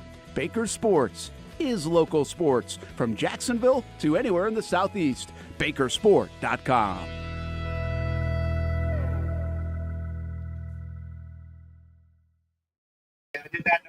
All right, we're cruising the final 25 minutes. Busy Wednesday edition, Hump Day edition. You know it by now. We are live at Twin Peaks, right here at the intersection of Kernan and Atlantic. Remember, 20% off of apparel if you go to their website and put in the code BF2024. 20% all gear, Twin Peaks gear. And I know, Brent Beaird, you want one of those tie-up right here flannel shirt things, right? Yeah, right. Yeah, absolutely. I'll buy that for you for Christmas. Yeah, I love and some that. short shorts. I think right. And some George. And I think that'd be and great. some UGG boots. Is that what they call them? The UGG boots here at the lodge here at Twin Peaks. But man, the beer, by the way, the draft beer is sitting at 29.8 degrees. 28.8 now. Man, 28.8. They guarantee 29 degrees. They're under that. Under that. And I don't know if you know, Chris Kringle's been listening to you the whole day. Stealing if you're naughty or nice, right behind you. I'm going to leave. Did you know that? I'm going to leave a list before I leave. Did you know he's right behind you? He is right behind Chris me. Kringle. Let's do some college football news and notes as we take it to the top of the hour and wrap up Wednesday. Been a fun show here. Tomorrow we will be back down in Neptune Beach at Sliders. Come by, say hi, and but if not, make sure you follow the show. Watch it on all the stream platforms. I'm going to throw something to you first. In general, you're close. You've got family members. You've got broadcast family members in the state of Alabama. What's the? It's been up and down. What's the temperature of Auburn football right now? Well, it's not good. They really don't trust Hugh Freeze right now. I mean, Hugh Freeze has got second year, right? Yeah, second year. Hugh has got, and they listen. If they lose this weekend to Texas A&M, it'll be 4 losing seasons in a row for Auburn. For Auburn football. Can you picture 4 in a row? 4 in a row. Wow. Now look, that's a the Harsin bad experiment. Yeah. Leading into Freeze. Your problem right now, if you're a team like A&M, Alabama's got this with Oklahoma, Ole Miss has got this with Florida. You're quasi playoff. But you're playing this is what makes the SEC as good as it is. I don't think you've got this in the Big Ten. I don't. And you don't have it in the ACC. That one of those, in those 3 games we just mentioned, Terry, there's probably going to be an upset in one of them. You would think. Wouldn't you think? But I don't think you really have that. Wouldn't you think? Now, let's set the stage. And thanks for the temperature. So the temperature's not good in Auburn right now. No. He needs a rebound year next year. He's got. I'm not saying national title, but he needs a rebound year. He being Freeze and that staff. Yeah. With this, I want to throw this out. The SEC championship game is a little bit clearer, at least on one half. Here's if there's no upsets. Here's what's going on. This is why I worry about Georgia. I think Georgia's easiest way to get in the playoff is to make sure they make Atlanta. Yeah. If they don't, I'm worried. Is the SEC going to be +1? No. 2 in Atlanta, +1 or +2? Now, people may not know if Texas beats Kentucky Saturday. Yes. And if Texas A&M beats Auburn Saturday, okay? If those two, and they should win, but there's no guarantee it's the SEC. Right. So if those two win Saturday, they play the following week. The winner is half of Atlanta. Yeah. It'll be either Texas or Texas A&M playing for the trip to Atlanta, which is a guaranteed spot. Well, okay. The other side then will be the mishmash of teams. Right. Well, here's where we are with the championship game. Lane Kiffin came out this week and said, and because I know this, Lane is on. He's got some very interesting. He does basically a group text with some with a lot of different coaches, and Lane has said, without calling names, I've heard from different coaches who say they don't want to go to Atlanta, particularly if they've got 2 losses, because they think the third will knock you out. Yeah. And now you've got if you get to Atlanta, you've got a 50% chance of winning and guaranteeing, but you also have 50% chance of losing and knocking yourself out. So you're out. Yeah. So see the question to this is, do you what do Greg Sankey's not happy when he reads those comments? That's what I'm talking about. That's what do these commissioners do to ensure that they're not going to lose that much interest in their championship? And by the way, the SEC championship game, which was created in '92, and it's a monster. It's a money-making monster. It's not going away. No, they're not going to say, "Well, we're getting rid of this payday," and the TV boys are not going to let you get it. So it's going to be around. Right. But we started talking about that at the beginning of the year. We said, "Wait a minute. If you're sitting around 10-2, and you've got a chance to go to Atlanta, you might win that game and guarantee you're in the playoffs. But you may lose that bad boy and go 10-3, and you just played your way out. So would you rather just go, I'm going to go all in at 10-2 and hope the committee says I'm one of the at-large? Yeah. Instead of risk it. You can see both sides. I do. But I'll say this. Look, when you begin the season, the only thing you're guaranteed, or the only thing you really have a control of, is your conference championship. Yeah. And I'm telling you, if they're punishing teams for going to for being good enough to get in the conference championship game, that's the rub. That's a problem. That's the rub. You don't want to be penalized for being so good that I got to a championship game in a hellacious conference, the SEC. Yeah. And I'm sorry I lost the game to a really good team in Atlanta, and I've got 3 losses. But my 3 losses are to really good, really good, really good. Yeah. But I'm not getting one of the large bids. So I would have rather not gone to that game. And so let's just pretend a minute. You're probably playing a Texas team that at that point is going to be either, I mean, they could be number 1, 2, or 3. Yeah. Now, so you're going to tell me if I'm good enough to make the championship game and I lose to the number 1, 2, or 3 team in the nation, that I shouldn't go to the playoffs? Now, I think the answer, and I'm just thinking this through, the answer is going to be when it gets expanded. It's going to 14 and going to 16. Sure. When this bad boy goes to 14 and or 16, both teams are guaranteed to get in. I don't think, even if you go 10-3 because you lost, at 14 or 16, you're getting in. That's the answer. But I guarantee you know Greg Sankey. Yes. I know Greg Sankey. He is not happy with those comments because no, he's not. He didn't create that game. Right. Roy Kramer and the boys created it. Yes. But the commissioner after Kramer, Slythe, yes, he loves that game. He does. And Greg Sankey loves that game. Yeah. And that game is special to college football. It really got the bowl, I think, playoff rolling. Yeah. Sankey was asking media days, will the game ever leave Atlanta? And Sankey was adamant that no. He didn't expound on it either. I told you, your boy Greg Sankey. I'm driving to Gainesville Saturday. This past Saturday, I'm heading to Gainesville. And he was there. That's right. Hey, I'm heading to Gainesville. 3:30 game. I don't want to get. I'm noonish, so I'm heading down. What is that? 24. You're heading into Gainesville. There's the Gainesville airport. Yeah. And heading that way. So I'm just cruising. It's noon or whatever. I'm doing good. Here comes this beautiful Lear jet. And it's landing, and it's low. I mean, because it's landing, and it's beautiful. I go, man, that's some big booster or somebody. I didn't think twice, but I looked at it. It was kind of neat. It's really flying by. Yeah. And then I go, that's a guy in a different tax bracket than me. Yeah. And that wasn't no commercial Learjet. That was somebody. So get to the game, we're there eating pregame meal, visiting with people, and all of a sudden Sankey walks by. Right. And there's people. So it was probably Greg Sankey on a private, Probably. 18-seat, 16-seat Learjet.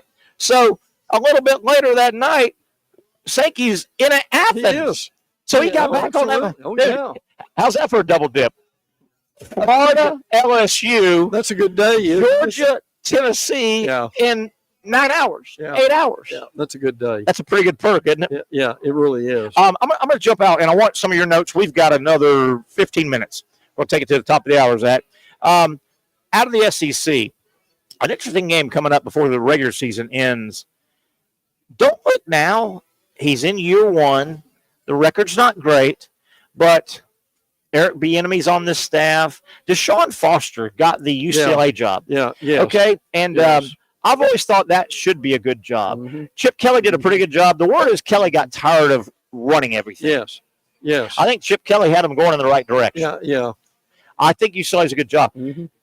They've kind of turned it around. They had some bumps early. Yeah. They still have a game with USC. Yeah. And I'll tell you one thing.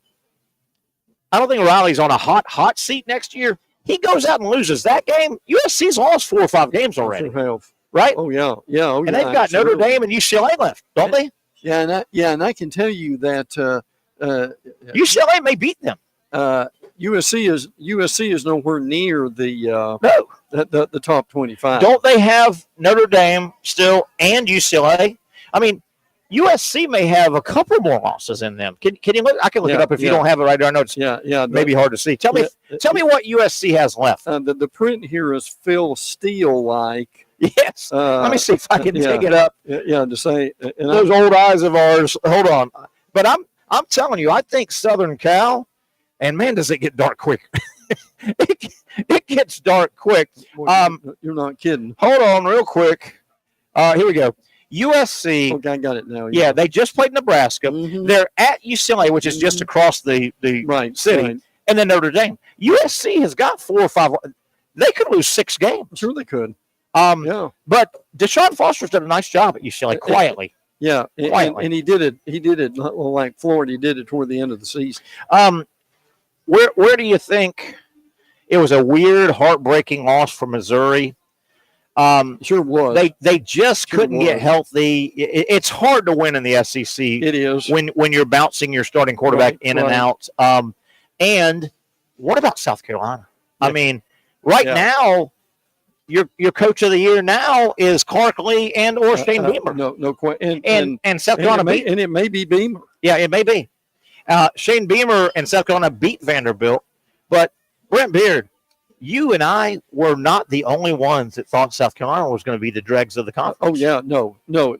Look, since the start of the 22 season, Beamer 6 wins over top 25 teams. How about that? I mean, people can say that. Yeah, I'll tell you one thing. The Gator Bowl would love, and we've talked to Gator Bowl people. They would love Florida. Yeah, they'll sell out. DJ Lagway coming here to show off. Florida is their first choice, their second choice. If they get eligible, they want Florida. South Carolina, I know they were here not long ago. Yeah. When South Carolina feels like they've had a good season, their fans come now. They do. They really do. They played Notre Dame a couple of years ago in a great game, and South Carolina brought a ton of fans. Because, no disrespect, the Gator Bowl to South Carolina is a big deal. It sure is. Not that it's not a big deal to Florida, but you get my point. Well, South Carolina, particularly this year, with nobody said they were going bowling, if South Carolina rolled in to the Gator Bowl and they would play a ACC team, probably a regional close. I've heard SMU. Oh, SMU. Now, how interesting will that be? Woo! With that offense? Oh, yeah. And that defense versus that offense? Yeah. But South Carolina, they're jacked. Their fan base didn't. I don't think you always have hope. Oh, we're going to be good, blah, blah, blah, blah, blah.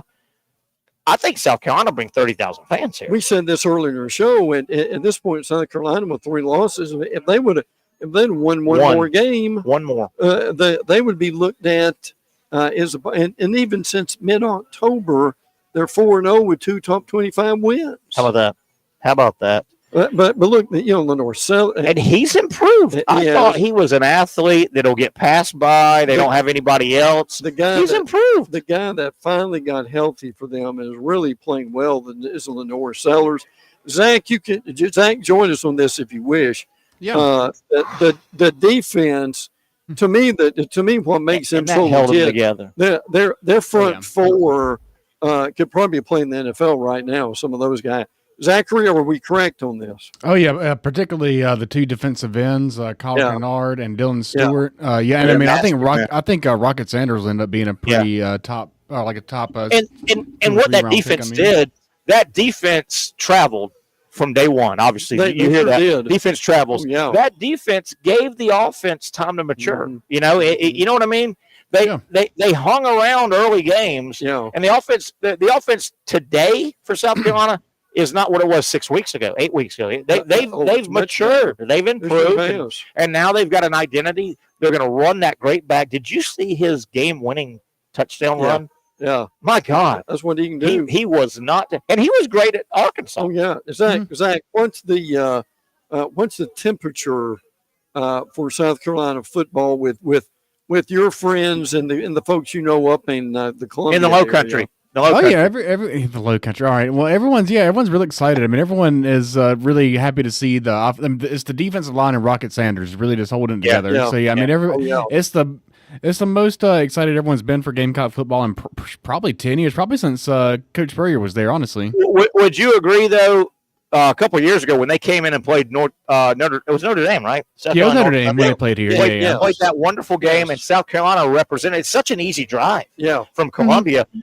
Wouldn't you agree, Zach, if South Carolina, not really expecting a big bowl, if they made the Gator Bowl, they'd bring 30,000 fans. I bet you they'd be 25,000. It'd be a lot. It'd probably be if not as many as there was against Notre Dame, probably even more, just because of the excitement for the team. And if you can't get Florida, I'm not so sure South Carolina, because you really want, you know who else will bring a lot of fans? You want a team, a program that's really excited for your bowl. Now, you want it to be the top bowl, the national championship bowl and playoff, but you know who else will bring a ton of fans this coming year?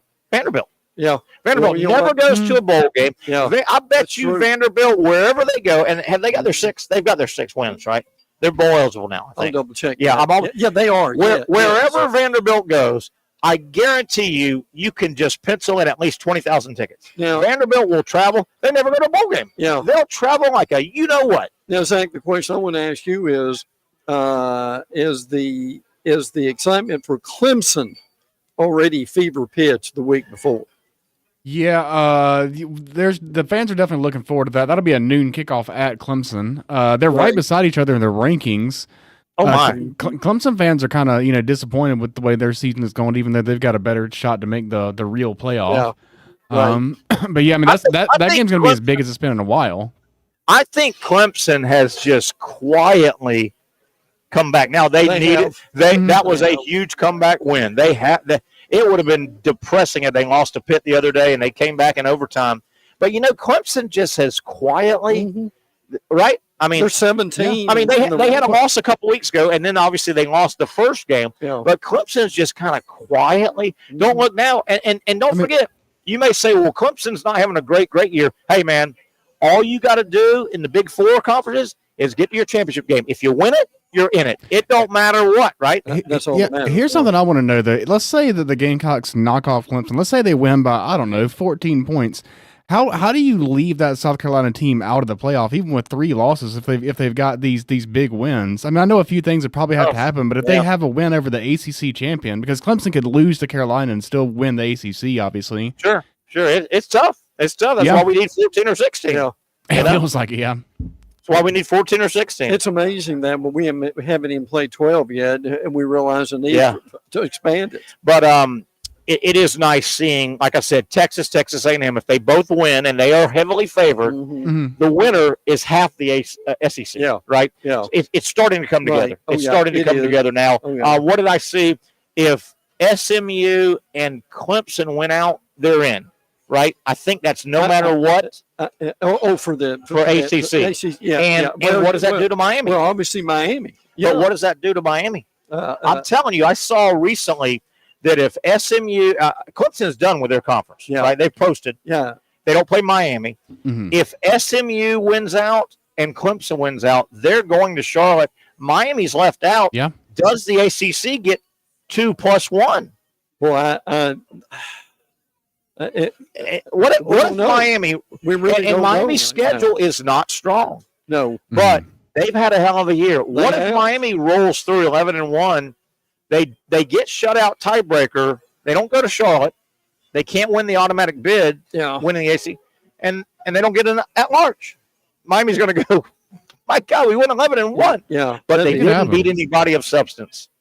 Who did they beat of substance? Well, what you would have there would be a something similar to FSU being left out last year. Last year. Wow, I know we've got next week to dive into Florida FSU, but goodness gracious, if you get in the go back machine and you go back about not a year, go back about 14 months, could you ever imagine the Florida State program that was rolling through a 13-0 regular season? If we go back 14 months, could you ever imagine, would you have ever imagined that they would be, their program is in shambles right now. Guys will losing players, losing commitments. Will Florida have more fans at that game than FSU? I think there's a very good chance Florida will have more. The capacity is only about 55,000, right? Because they're rebuilding Doak Campbell, so they have small capacity. They're going to win Saturday. Florida State's going to roll in hosting Florida, 2-10. Going nowhere. The program feels morbid.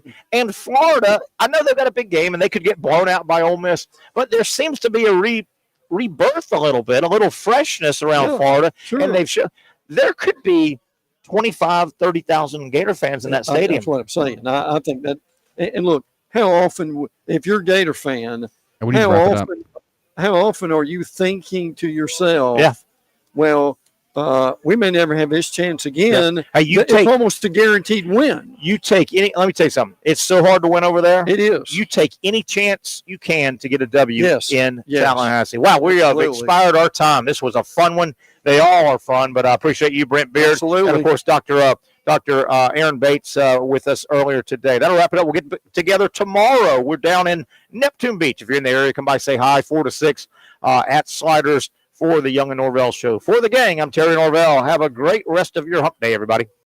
Finally, a family atmosphere, kid-friendly restaurant with a real sports bar feel. Bricks Jack's Beach features all of that and a large, climate-controlled covered patio with misting fans and heaters for all seasons. Mix in an extremely diverse menu that features the most quality and affordable steak at the beach, and there's no reason not to enjoy your next lunch, dinner, happy hour, or big sporting event at Bricks Jack's Beach, 300 2nd Street North in Jacksonville Beach. See you at Bricks Jack's Beach.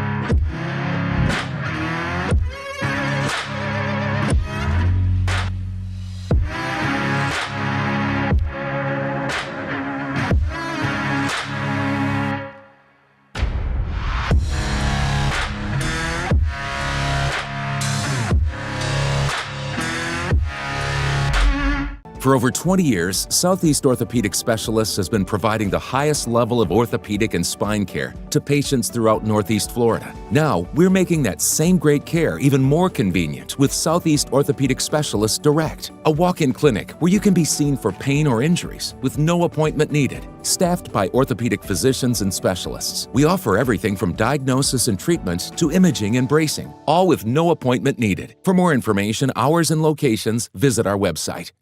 You really got to hand it to him. Hold on. The previous play is under further review. I'm not sure what he could review, but okay.